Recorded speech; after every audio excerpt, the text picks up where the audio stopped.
Saúdo vocês na graça, na paz e na misericórdia do nosso Senhor e Salvador Jesus Cristo, amém? Abra sua Bíblia no livro de Ruth. Disse hoje de manhã, leremos o capítulo 1. E o tema da nossa mensagem nessa noite é a família de Noemi. Hoje de manhã falei sobre a família de Ruth. Lembrando que nesse mês nós estamos a falar aí sobre o Evangelho e as famílias. Falamos de, tanto eu quanto o reverendo Melquisedeque, de algumas famílias. E fica o ensinamento para nós, ou a diretriz daquilo que é a vontade de Deus, para que nós possamos nos conformar com a vontade dele. Livro de Ruth, capítulo de número 1. São aí 22 versos, os quais eu quero que leiamos juntos de forma responsiva. Eu leio o primeiro, vocês leem o seguinte, nós vamos assim até o final. E penso eu que só o ato, ou quando terminarmos a leitura, já teremos uma breve compreensão daquilo que é a vontade de Deus e do que Ele pode fazer nas nossas vidas. Livro de Ruth, capítulo de número 1. Façamos a leitura de forma responsiva, ainda que assentados. Nos dias em que julgavam os juízes, houve fome na terra, e um homem de Belém de Judá saiu a habitar na terra de Moabe, com sua mulher e seus 2 filhos.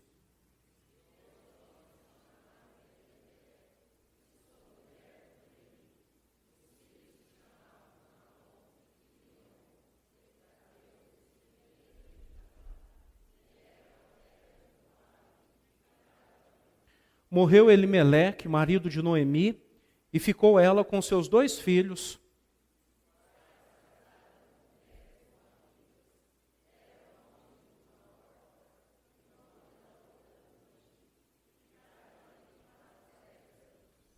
Morreram também ambos, Malom e Quilion, ficando assim a mulher desamparada de seus 2 filhos e de seu marido.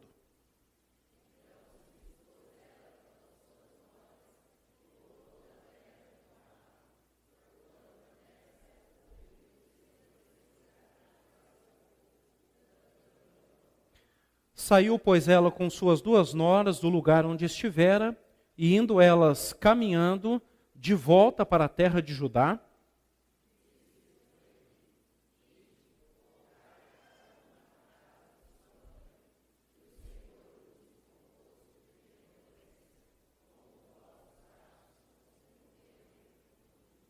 o Senhor vos dê que sejais felizes, cada uma em casa de seu marido.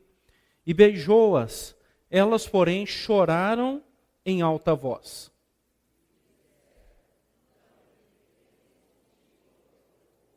Porém, Noemi disse: Voltai, minhas filhas, por que iris comigo?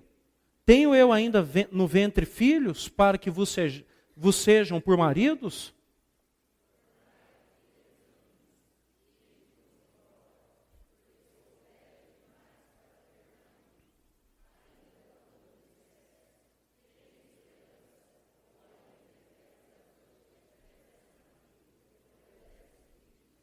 Esperá-los-íeis até que viessem a ser grandes?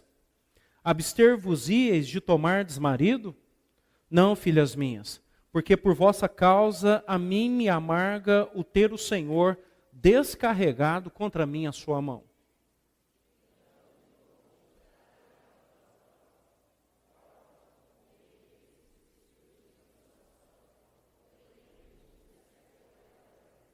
Disse Noemi: Eis que a tua cunhada voltou ao seu povo e aos seus deuses. Também tu volta após a tua cunhada.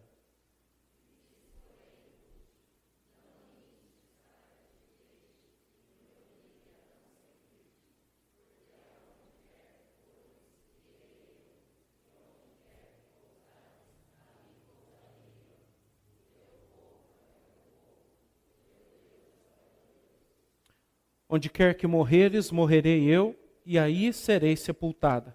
Faça-me o Senhor o que bem lhe aprouver, se outra coisa que não seja a morte me separar de ti.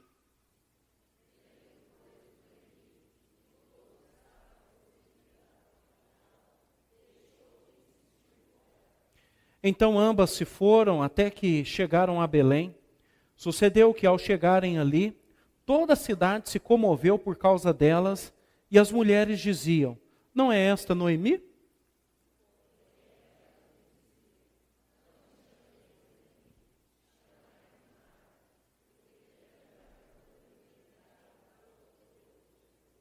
Ditosa eu parti, porém o Senhor me fez voltar pobre. Por que, pois, me chamaríeis Noemi? Visto que o Senhor se manifestou contra mim e o Todo-Poderoso me tem afligido?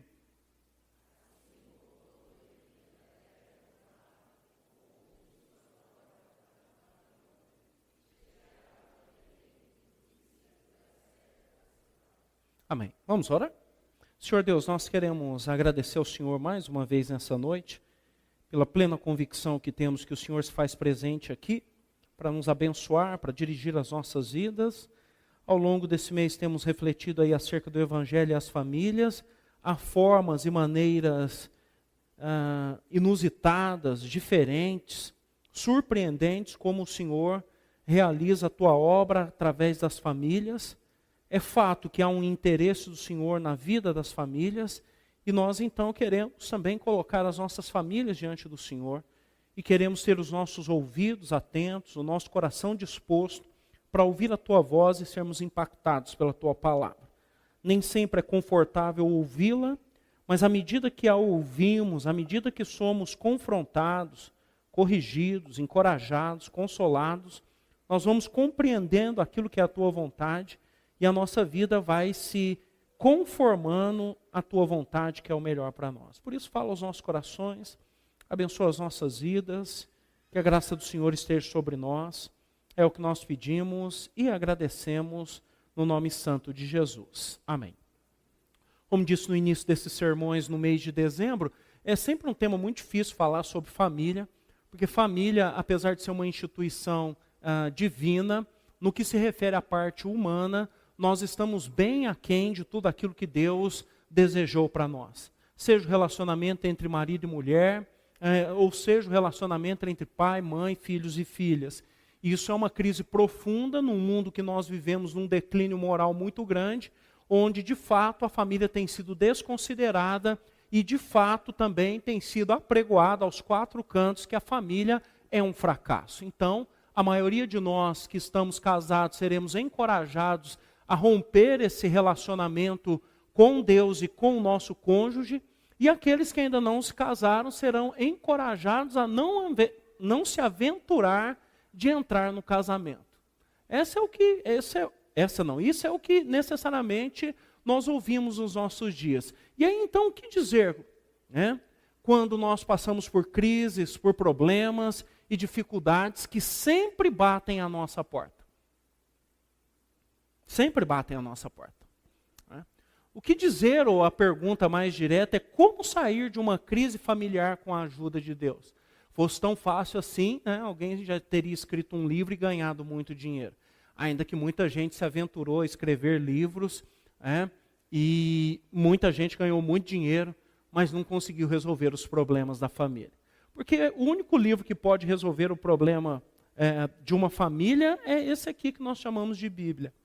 Um livro honesto, sincero, que não vai mentir para você, que não vai falar de famílias perfeitas, que vai falar de muitos desafios, mas vai falar de um controle soberano, de um Deus único que age e se manifesta sobrenaturalmente, quer eu entenda ou não, quer eu concorde ou não, Ele está no controle de tudo.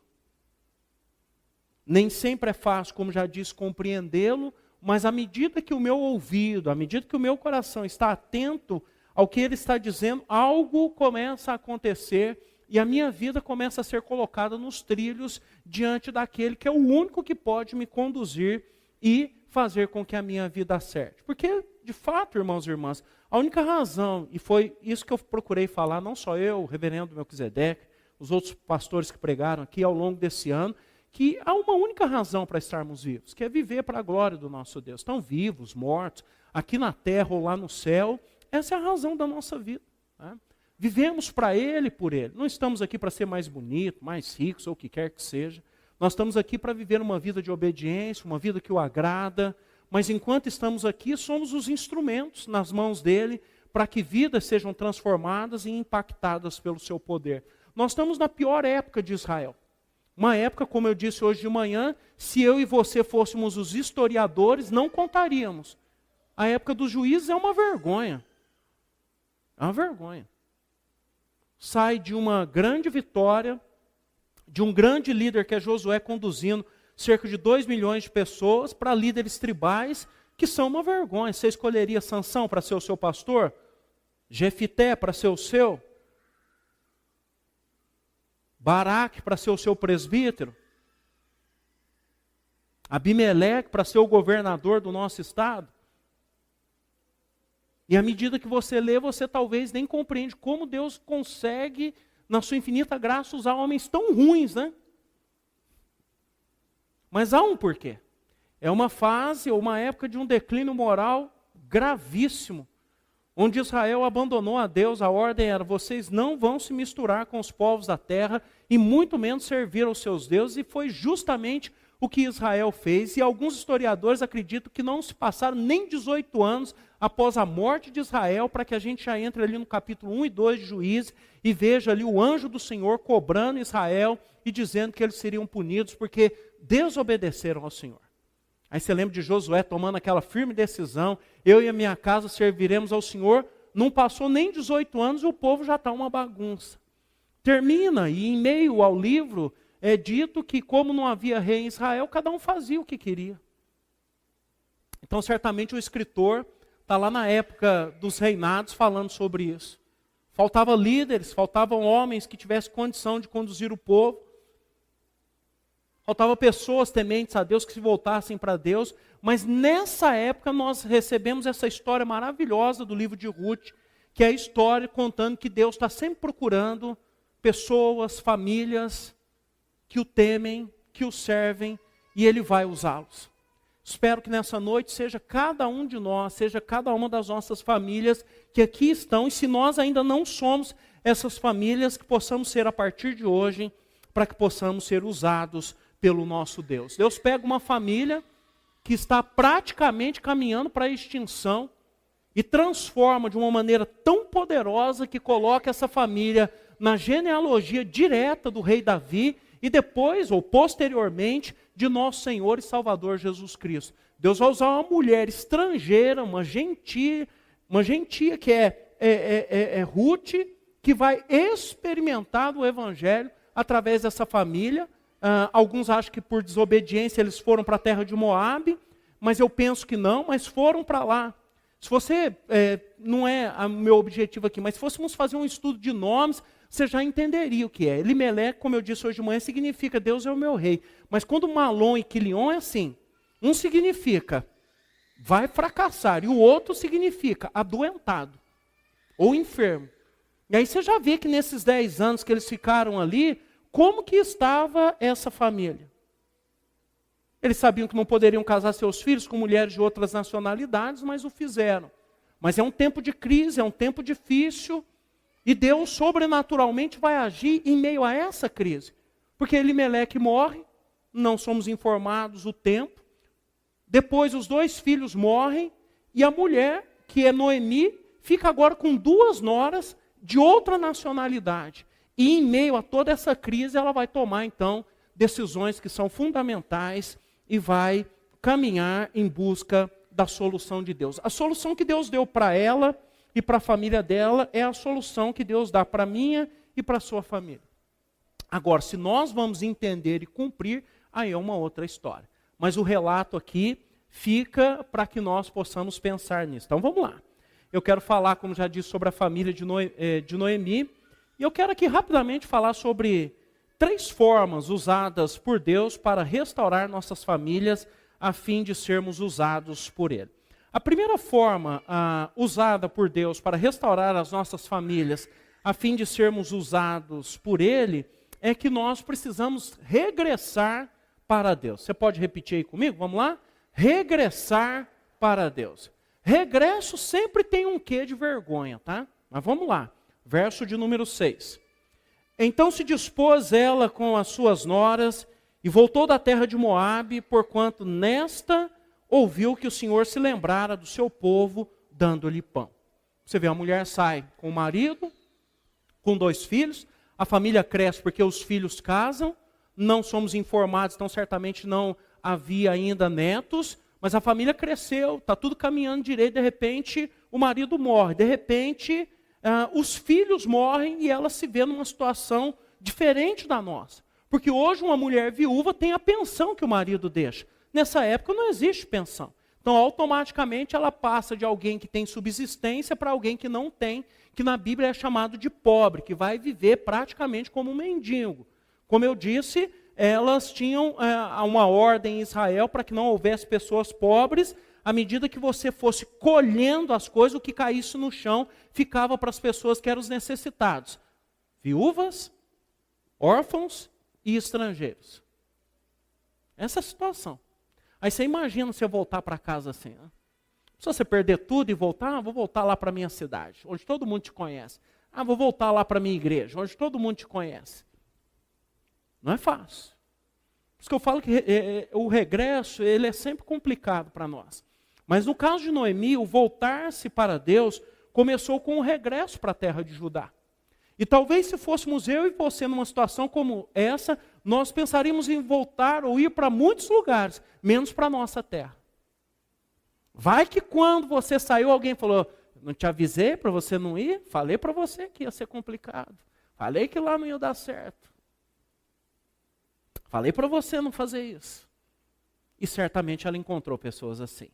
Como já disse, todo regresso é difícil porque tem cara de derrota e vergonha.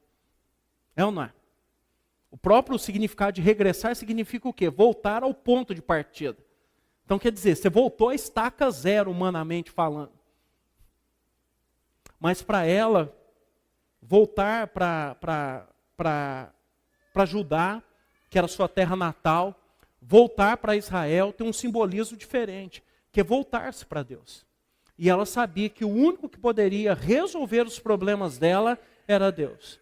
Então, irmãos e irmãs, é o que nós precisamos entender, que a única solução para as nossas vidas, para os dias difíceis, as crises que nós temos, é voltar-se para Deus. E Deus está sempre de braços abertos, nos esperando, querendo que nós voltemos para Ele. O problema é que na maioria das vezes nós não nos voltamos. E às vezes em meio ao sofrimento, é igual alguém já falou, quando você estiver dentro de um buraco, a primeira providência que você tem que tomar é parar de cavar. E você sabe, como eu, que a maioria de nós, quando estamos num buraco, continuamos cavando e cada vez ele fica mais fundo. O que ele está querendo dizer é o seguinte, você está com um problema, você deveria parar tudo, olhar para o céu e falar, Deus, me socorre. Mas não, às vezes a gente ainda fala, não, eu vou tentar mais um pouco, vai que eu consigo. E geralmente nós não conseguimos. Essa é a situação dela. Mas se você se lembrar, e eu posso repetir, o finalzinho do verso 6, ela diz assim, diz que ela ouviu que o Senhor se lembrara do seu povo, dando-lhe pão. Então ela falou, eu vou voltar, porque eu sou do povo de Deus e Deus pode mudar a minha vida. Esse é o regresso que todos nós temos que fazer. Nós temos que voltar para Deus porque só Ele nos conhece. Só Ele cuida da nossa vida, só Ele restaura a nossa alma, só Ele muda a nossa história. Enquanto eu e você ficarmos aqui teimosos em voltar para Deus, nós vamos continuar com muitos problemas. Não adianta você esperar dia 31 para o dia 1º, fazer não sei quantos mil votos e enfrentar o ano que vem. Vai ser a mesma coisa. Agora, se você voltar-se para Deus, algo vai ser diferente. Porque Deus tem o poder de ajustar, de coordenar, de acertar a sua e a minha vida de uma forma que nós nem imaginamos. Nem imaginamos. Mas devemos crer sempre, porque sem fé é impossível agradar a Deus. É o que o apóstolo João em Apocalipse fala, é o próprio Jesus falando para a igreja de Éfeso. Lembra onde você caiu e volta para o primeiro amor. Lemos aqui na escola dominical falando sobre a onipresença de Deus, que Ele se faz presente muitas vezes na hora que nós pecamos. Lembra? Volta, ó Israel, Oséias 14:1, porque pelos seus pecados é que vocês estão caídos. Volta para Deus. E de Gênesis a Apocalipse, esse é um convite que Deus faz para nós, mas o meu e o seu ouvido muitas vezes estão tapados. Muitas vezes o meu e o seu coração está endurecido para ouvir o que Deus tem a nos dizer. E nós já na nossa mente, no nosso coração, já providenciamos uma série de soluções humanas, falhas, e que vão ser muito piores, e que vão trazer muita dor ao meu e ao seu coração. Então essa é a forma que Deus usa, regressar para Deus. Se você quiser pegar qualquer família na Bíblia, esse é o primeiro caminho. Primeiro eles voltam para Deus. E Deus promete transformar a vida deles. É a história de Efraim e Sutela, lá em 2 Crônicas, capítulo 7. Lembra? Pôs o nome do filho Berias, porque as coisas iam mal na sua casa. E Deus fez algo maravilhoso, vai ser a descendência de Josué, que se tornou o maior, ou um dos grandes líderes que Israel teve. Deus pode fazer algo surpreendente. Mas há uma segunda forma usada por Deus para restaurar nossas famílias, a fim de sermos usados por Ele. Se a primeira é regressar para Deus, a segunda forma é redirecionar a vida com Deus. Vamos falar juntos? Vamos lá? Redirecionar a vida com Deus. Olha o que ela diz no verso 9. O Senhor vos dê que sejais felizes, cada uma em casa de seu marido. E beijou-as. Elas, porém, choraram em alta voz. Aqui começa a contar como vai ser o regresso para a terra de Judá, que não é nada fácil. Então, assim, qual é a dificuldade que todos nós aqui temos como família e por que a gente vive no problema e não sai dele? Porque nós não temos coragem de tomar decisões difíceis. Eu não tenho e você não tem. Na maioria das vezes a gente só toma as decisões difíceis quando Deus nos empurra, e empurra com muita força porque a gente vai tentando se desviar. Decisões difíceis são tomadas diariamente, quer você queira ou não. Portanto, é melhor querer. É isso que nós entendemos. Quando eu não tomo a decisão, eu tomei uma decisão. Concordo? Eu falo, não, eu não vou fazer nada aqui. Então eu fiz alguma coisa. Essa é a parte difícil da nossa vida.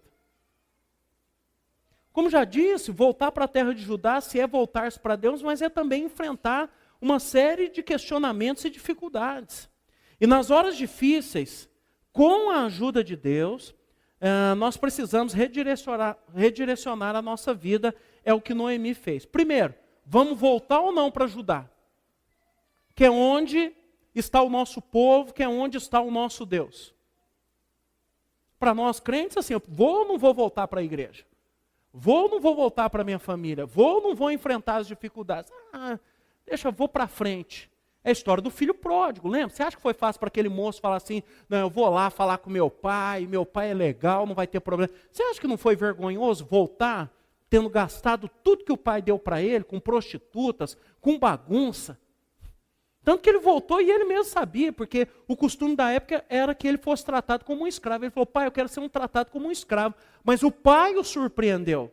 Primeiro, esperando na porta. Segundo, correndo ao encontro dele. Terceiro, colocando uma veste nova, sandália, um anel no dedo. E ainda matando o bezerro cevado para fazer uma festa. Porque ele estava perdido e agora se encontrava vivo. É a narrativa lá de Lucas, capítulo 15. Segunda coisa, Noemi precisava levar ou não as noras? E aí, se fosse você levaria ou não as noras? Não é suas filhas não, tá? Levaria ou não? E aí? 2 noras, você levaria? No coração dela, pelo que diz o texto, ela tinha disposição de levar. Mas ela vai dar uma informação para nós.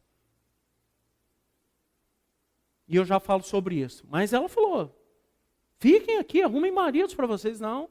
Nós vamos com você chorar. Depois ela insistiu, uma voltou e a outra falou, não, eu vou com você onde você for, o seu Deus é o meu Deus, e onde você morrer, eu quero morrer e ser sepultado, e se eu não fizer isso, Deus está ouvindo aqui, que Ele cumpra a sua vontade.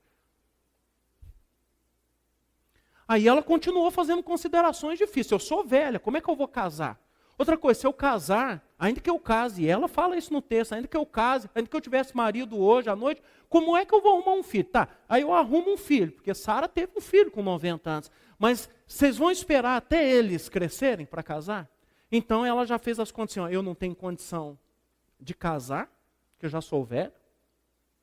E talvez se quisesse poderia até ter se casado, mas ela toma essa decisão. Eu não tenho condição de ter filhos, então eu não tenho como um filho gerado por mim, casar as minhas noras. Bom, das duas, uma vai me acompanhar. A situação é humilhante, porque nós vamos ser pobres.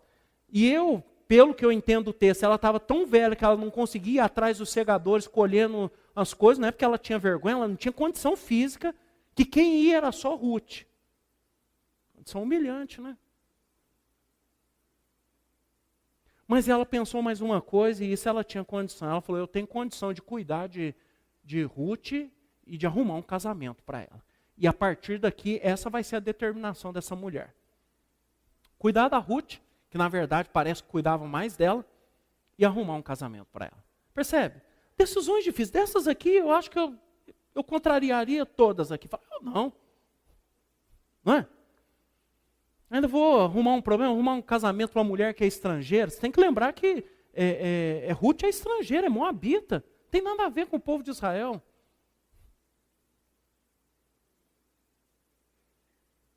Percebe uma família que estava à beira da extinção. Uma mulher velha que não tem mais condição de casar, as duas noras se voltassem para Moabe, ninguém ia nem se lembrar delas, mas uma resolve vir com ela e Deus vai começar um processo, um movimento de mudança profunda. Mas esse tipo de mudança não acontece sem que nós redirecionemos a nossa vida com Deus. Um bom exemplo da própria família de Judá foi o próprio Judá que dá nome à sua família. Lembra? Judá teve 2 filhos, Er e Onã, lembra? Os 2 eram tão ruins que Deus o matou. Não foi a mulher que matou eles, não. Ainda que o Judá achava que foi a Tamar, né? E aí ele tinha mais um filho e falou, meu Deus do céu, porque era a lei do levirato, tá? Então se o irmão morrer sem filho, o irmão mais novo casaria com a esposa dele e suscitaria lá a descendência para o irmão. Ele falou assim, se eu der lá para ele, vai morrer também. Aí lembra, a nora usou de uma estratagema, se vestiu de prostituta, ele foi lá, teve relação com ela. Ela falou, não, você vai me pagar com o quê? Ele falou, eu vou lá buscar um cabelo. Ela falou, não, deixa um penhor aqui. Pegou o selo, que seria como a identidade dele. Pegou o selo, o bordão, tudo dele. Depois de 3 vezes mandou avisar que ela estava grávida. Ele ficou bravo, falou, traz ela para fora, nós vamos apedrejar. E penso eu, não está escrito lá, mas que ele falou, eu vou ser o primeiro a jogar a pedra. E aí ela falou, o homem de quem eu concebi é o dono dessas coisas aqui. Ele reconheceu que era ele. Aí nasce Pérez e Uzá. Pérez e Tamar, que os filhos dele que nascem. Então, essas são as dificuldades que nós temos. Então, nasce. E assim, se você se lembrar, quem vendeu José foi Judá.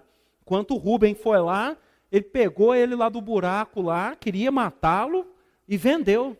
E se você se lembrar, na segunda viagem, quando Benjamim vai, e que José, antes de se dar a conhecer, colocou lá o copo de prata no saco de Benjamim, quando voltam para lá, Judá fala assim, não, olha, eu preciso falar com o senhor, não sabia que era José ainda. Falou, ele é filho único da mãe dele, porque o outro já morreu, ele não sabia que José estava vivo. E falou assim, e eu me comprometi com o meu pai, então fique com a minha vida e deixe ele embora. Percebe? Um tipo daquilo que Jesus vai fazer lá no futuro por nós, como lemos em Romanos 5. Ele deu a vida dele no nosso lugar. Quando nós ainda éramos fracos, eu gosto de uma tradução que fala assim, ainda quando éramos fracos, porque lá diz, ainda quando éramos pecadores, ainda quando éramos fracos, Cristo morreu por nós. Não é que eu e você fizemos alguma coisa, aí Jesus falou, vou lá morrer por ele. Não, nós não fizemos absolutamente nada. Percebam como Deus tem o poder de controlar as circunstâncias, as famílias, para que as coisas sejam mudadas. Mas nós precisamos redirecionar a vida, e aqui entram as decisões difíceis. E quem de nós não precisa tomá-las? Todos os dias. E essa consciência nós precisamos ter. Terceira e última forma usada por Deus para restaurar nossas famílias, a fim de sermos usados por Ele. Recomeçar com Deus. Vamos falar juntos? Vamos lá? Recomeçar com Deus. Se regressar é difícil, recomeçar então é uma miséria, né? Quem está a fim de recomeçar a vida aqui? Você fala, meu Deus do céu, não aguento de novo, não. Já passei por isso. Recomeçar não tem ou não nos interessa de maneira nenhuma. Na verdade, quando a gente encontra ou imagina que a nossa vida estabilizou, a gente fala, não vamos fazer nada. Eu que sou fleumático, então falo, vamos manter. Como ninguém sabe, né? Mas vamos manter. Mas isso não é possível. Com Deus, não. A nossa vida diante de Deus é um eterno recomeço. Na verdade, a gente recomeça toda hora, todo dia. Porque nós somos pecadores. Toda hora nós temos que voltar atrás, reconhecer a nossa miséria e voltar a caminhar novamente. Ninguém aqui pode levantar a mão e falar, não, desde o dia que aceitei a Cristo, minha vida mudou e agora eu não peco mais, só estou esperando ir para o céu. Não, nenhum de nós. Pelo contrário, todos nós vamos dizer, ainda luto contra muitos pecados, contra muitas dificuldades e preciso do favor de Deus. Porque diz assim o verso 22, vejam só. Assim voltou Noemi da terra de Moabe com Ruth, sua nora, a moabita, e chegaram a Belém no princípio da cega da cevada. Estava começando a colheita quando elas chegaram. Recomeçar em quaisquer coisas ou circunstâncias envolve a letargia da derrota. Primeiro você fala assim, poxa, eu sou fracassado mesmo, né? Estou aqui há 20, 30 anos lutando e até agora não conquistei nada. E a hora que eu achei que eu tinha conquistado alguma coisa, eu tenho que começar novamente. Dura, né? Enquanto uns podem falar, não, estou há 20, 30 anos nisso aqui, estou cansado desse ofício, às vezes você tem que falar, eu vou ter que começar de novo. A letargia da derrota nos consome. Porque a gente sabe, ainda que ninguém fale, que eles estão pensando que nós somos um derrotado. Não é verdade. Ninguém precisa virar para você e falar, você é um derrotado, você é um fracassado. Você sabe que eles estão pensando nisso. Porque nós elogiamos quem? Os vitoriosos, os melhores, os que surpreendem, os que conseguem façanhas inusitadas. Aqueles que têm dificuldade, a gente olha com um certo desprezo e fala, ih, meu Deus, isso aí não vai dar em nada. Não é? Esse vai ter muita dificuldade. Então nós conhecemos a letargia da derrota. E o sentimento de fracasso que toma conta da nossa alma? Não precisa ninguém falar, não. Nós, seres humanos, tem algo dentro de nós chamado ambição, que pode ser boa ou ruim, que consome a nossa vida. Que a gente fala assim, eu sou um fracassado, olha lá, não dei conta. Aí você vai lembrar, você nunca lembra de alguém que fracassou como você só lembra de pessoas que venceram, não é assim? Porque às vezes nós achamos que, por exemplo, outras famílias na Bíblia passaram pelas lutas que Noemi e Ruth passaram. Mas elas poderiam dizer, não, só nós passamos por isso. É uma época difícil, você se lembrar, todos os povos vizinhos dominaram sobre Israel. Ficava 10, 20 anos debaixo de um juiz, e depois vinha a nação, porque o povo pecava, e levava tudo que eles tinham, numa vida miserável. Então não eram só elas. E o som das críticas, então? Cada um de nós aqui elogia, a gente tem dificuldade de ouvir, mas a crítica, né?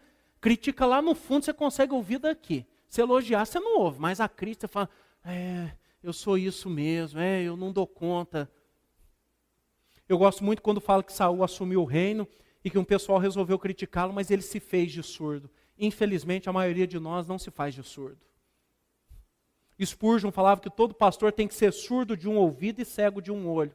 Nem tudo que você ouve, nem tudo que você vê, você deve dar importância. E nós somos um povo, uma geração tão fraca, mas tão fraca, mas tão fraca, que tudo que fala nos magoa profundamente. Tudo que fala a gente quer morrer. Tudo que fala a gente fala, eu não quero viver nesse mundo, eu quero ir embora, ninguém me ama. Somos uma geração que não tem o mínimo de resiliência para passar por críticas e dificuldades. E quanto mais novos somos, mais dificuldades nós temos. Então ensine seu filho e sua filha, porque desse mundo nós não vamos. E aí, por último, aquilo que Davi sabia muito bem, que é o desânimo da alma. Sabe quando você pergunta como Davi, por que estás abatido, ó minha alma? Por que te perturbas dentro de mim? Ou então quando ele fala, volta ao teu sossego, ó minha alma, porque o Senhor tem cuidado de mim. Ou então, se você quiser ser mais dramático, quando Jesus estava no Getsemane, que ele fala que ele é tomado de um pavor e um desespero de alma. E aí alguns acham que o crente não pode ficar desesperado, né? Não pode ficar angustiado. Paulo que fala que em Éfeso lutou até com feras. Mas nessa hora que é difícil recomeçar, é preciso recomeçar sempre com a ajuda de Deus. Qual é a dificuldade nossa no recomeço? É que nós queremos recomeçar sozinhos e não com a ajuda de Deus. Paulo recomeçou, concorda? Na sua conversão. Ele era para ser o maior líder judeu de Israel, profundo conhecedor da lei. Mas ele mesmo fala lá em Filipenses 3 que considerou tudo como refúgio por causa da sublimidade do amor de Cristo. E recomeçou a sua vida como um apóstolo. De maior líder que ele poderia ser dos fariseus, certamente, não estou errado em afirmar isso, ele se tornou o maior de todos os missionários que a igreja de Cristo já teve. Deus tem seus planos. Deus tem seus planos. Cabe a nós acreditar. Noemi e Ruth começaram como mulheres pobres, colhendo trigo, milho ou cevada nas fazendas de homens de Judá, até que Boaz, que era um parente de Noemi, então um resgatador, aparece. E lembre-se, como eu disse hoje de manhã, e Ruth, seguindo a orientação de Noemi, foi lá para arrumar um casamento. Boaz certamente era um homem muito mais velho. E ela falou, você vai lá, você vai ficar lá na eira, você vai descobrir os pés dele, ele vai te falar o que você tem que fazer. Antes falou para ela, você vai tomar um banho, vai pôr seu melhor vestido, você vai lá. E você vai se casar com ele. Ela poderia falar, eu lá vou casar com um homem mais velho, nada, estou indo embora. Ela ouviu, fez tudo, e aí que eu falo, Deus nos surpreende. Quando nós começamos a ouvir a voz de Deus e obedecer, irmãos e irmãs, algo surpreendente acontece. Eles vão ter um filho,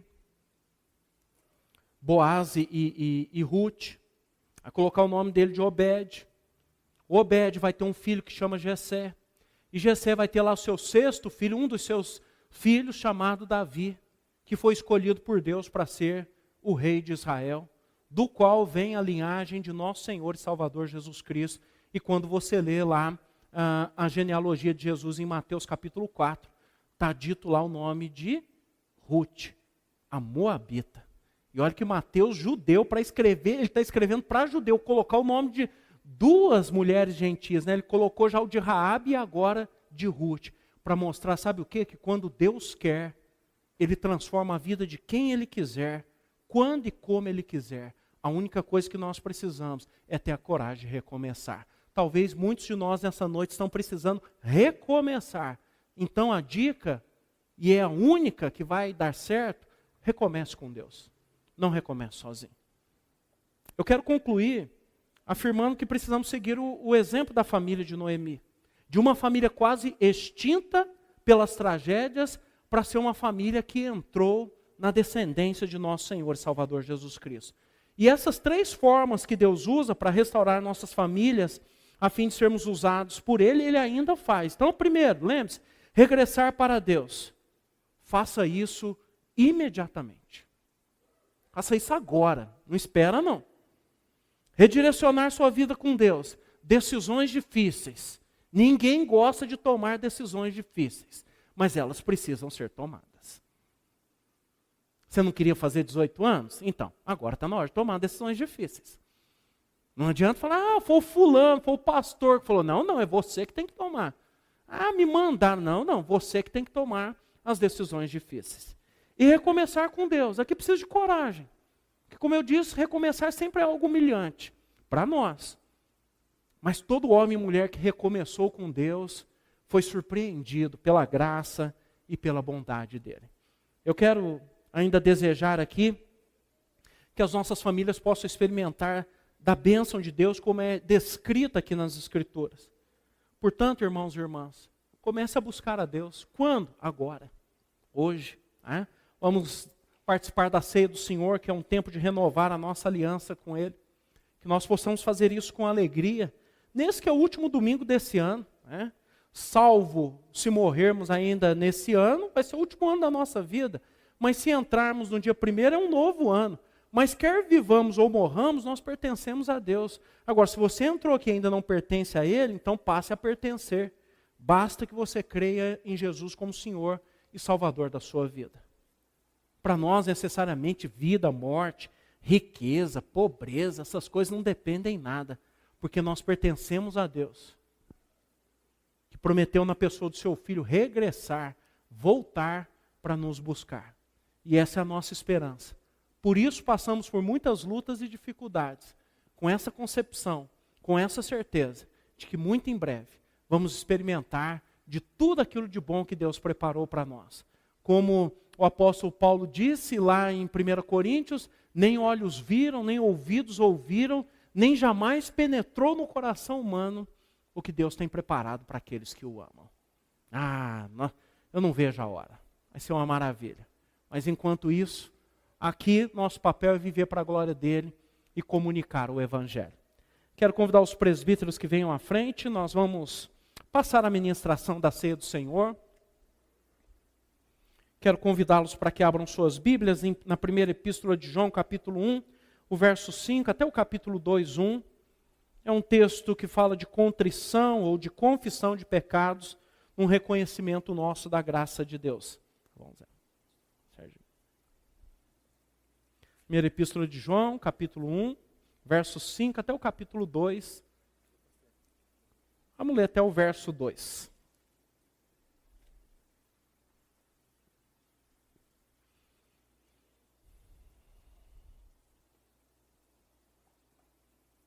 Todos encontraram?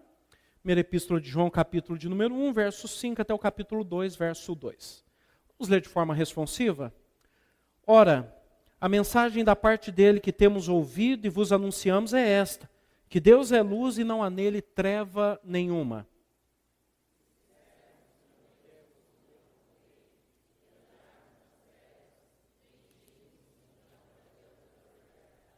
Se porém andarmos na luz como ele está na luz, mantemos comunhão uns com os outros, e o sangue de Jesus, seu Filho, nos purifica de todo pecado.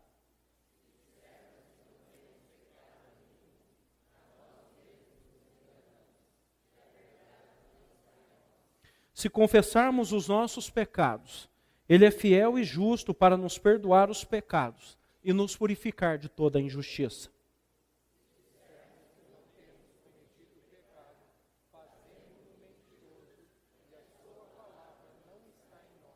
Filhinhos meus, estas coisas vos escrevo, para que não pequeis.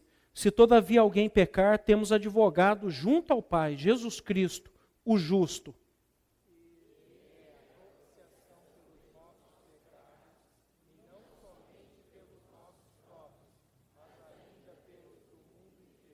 Amém. A verdade é que nós temos que reconhecer a nossa pecaminosidade, confessar os nossos pecados.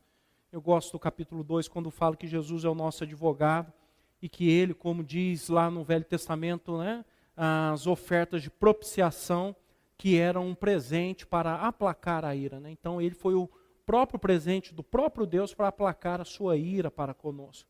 Seu filho morre na cruz, ressurge ao terceiro dia e nós experimentamos de todas as bênçãos que ele conquistou na cruz. Isso é um grande privilégio. Não perca esse privilégio. Né? Curva sua fronte, nós vamos orar, vamos pedir perdão ao nosso Deus, depois vamos participar da ceia do Senhor e louvá-lo e engrandecer o seu nome com o hino de número 74. Senhor Deus, nós consagramos os elementos que estão aqui diante do Senhor, o pão e o vinho, do uso comum para ser alimento espiritual para nós. Consagramos e renovamos a nossa aliança com o Senhor. Somos falhos, pecadores, mas queremos viver e acertar com a Tua vontade. Se precisamos regressar para o Senhor, que façamos isso ainda agora. E nós sempre precisamos voltar. Se precisamos redirecionar a nossa vida, nos ajude a tomar as decisões difíceis que nós temos fugido delas. Ajuda-nos também, Pai, a recomeçar com o Senhor. Fiquemos com vergonha das pessoas ou do que pensam, mas que tenhamos a plena convicção de que o Senhor quer fazer grandes coisas através de nós. Como fez na vida de Noemi, de Ruth, de Boaz, de tantos homens e mulheres. Que a graça do Senhor esteja sobre nós. Possamos ser conduzidos pelo Senhor. Que seja uma noite abençoada, onde possamos receber da Tua graça. Abençoa o Teu povo aqui reunido. É o que nós pedimos no nome de Jesus. Amém.